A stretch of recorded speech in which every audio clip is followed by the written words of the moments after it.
Welcome to the Silverhawk Medicine Lodge and the Revelation Book 2, the rest of the prophecy, and the Magical Mystery Tour. Today is a discourse on Akhenaton, the winged Pharaoh.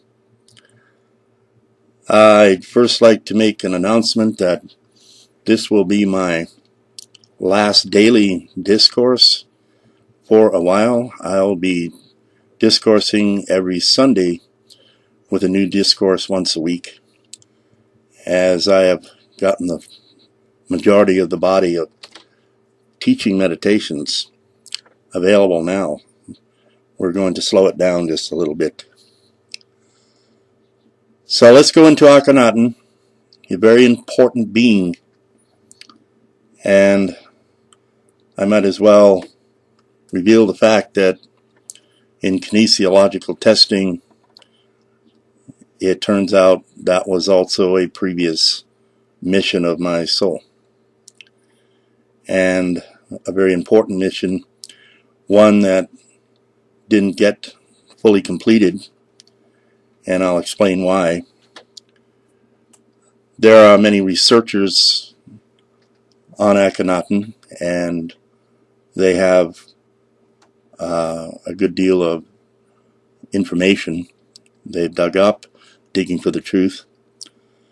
However, to get the clear truth, one has to go on the time track, AKASHIC, which is the memory of the universe, and review the time track as it actually happened with a higher I Am Presence revelation and explanation as to what you're seeing. This is how you get the absolute clarity. Akhenaton and his reign was more complex than most researchers like Michael Tessarian and others have come across. Amazing research, exhaustive. However, there is a truth that is overlooked. You can see the dark brotherhoods at work during the time of Akhenaton and at any time in history. In fact, among the Freemasons and the Illuminati and elements like this in our societies down through time, one must keep this in mind.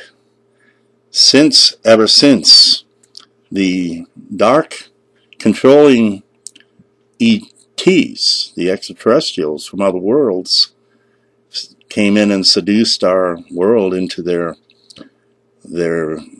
dark mechanizations and began to downgrade our consciousness in various ways and drive divisions between us.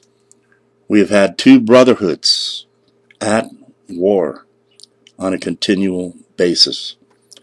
One brotherhood of true light, divine light, and the brotherhood of the dark, which is all about egomaniacal, playing God kind of control over humanity, which was the rebellion of Antiel, formerly Atenel, the Dark Angel.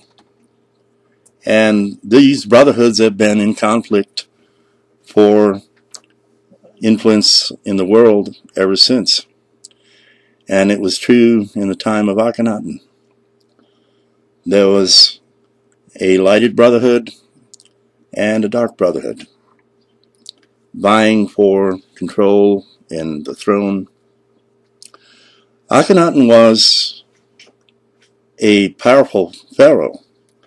He was up against an ancient kind of pagan cult religion and had been in touch with the secret brotherhoods of the true light, the divine light and truth, and initiated into their secrets.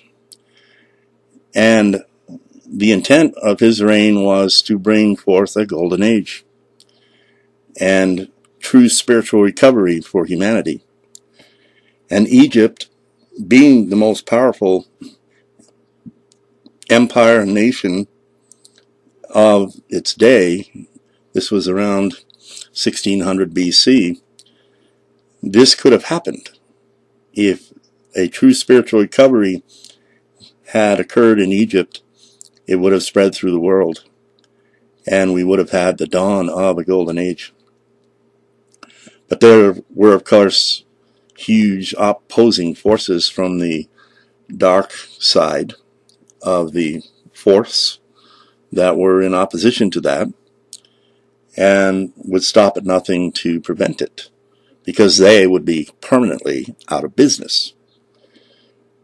And you hear a lot about the cult of the sun kings, and these sorts of beings in the past.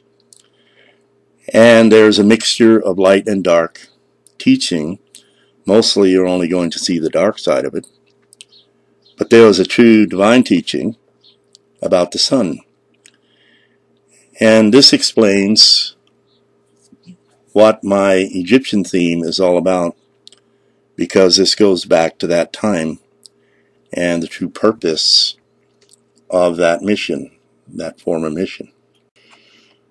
Akhenaton created the cross in some of his temples, and there's a reason for that.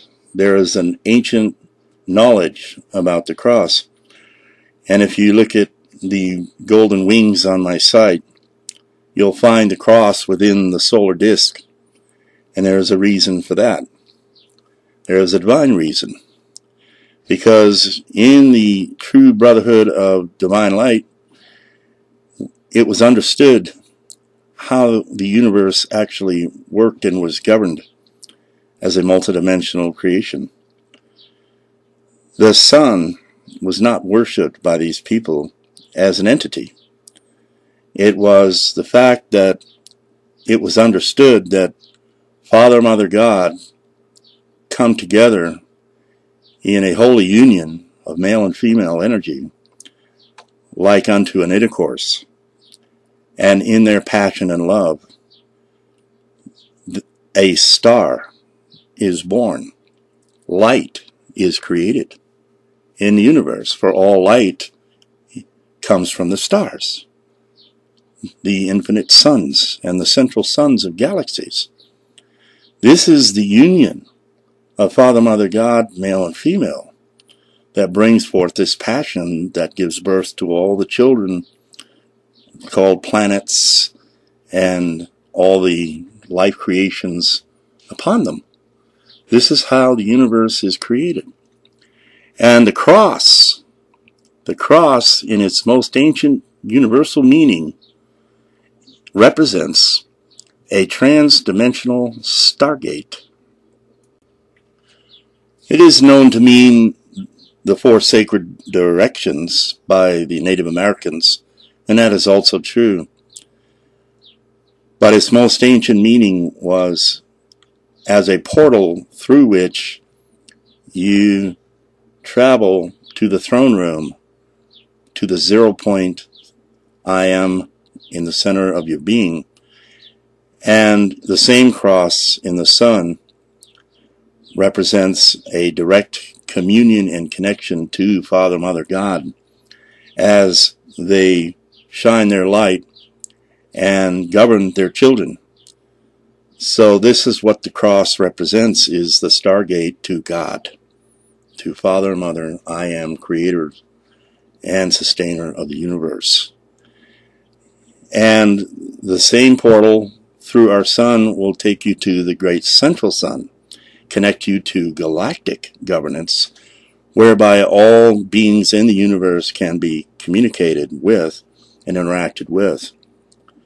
This is the stargate through the heart chakra. When you knock on the door, you're opening the stargate and inviting and invoking a unity and communion with the throne room within the 0 point in the center of your being, that is also connected to the sun, the governing power of our solar system, which is in turn connected to the governing power of the galaxy that governs the galaxy. And if a human being will reawaken this direct communication. All spiritual power can be reactivated, all communication restored to the Creator and to the governing power of the universe.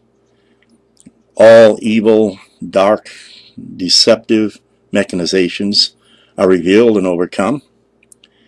And a human being is then able to be restored to their true spiritual estate as true princely sons and princess daughters of the Most High, and re-inherit your inheritance, which is the entire kingdom of creation.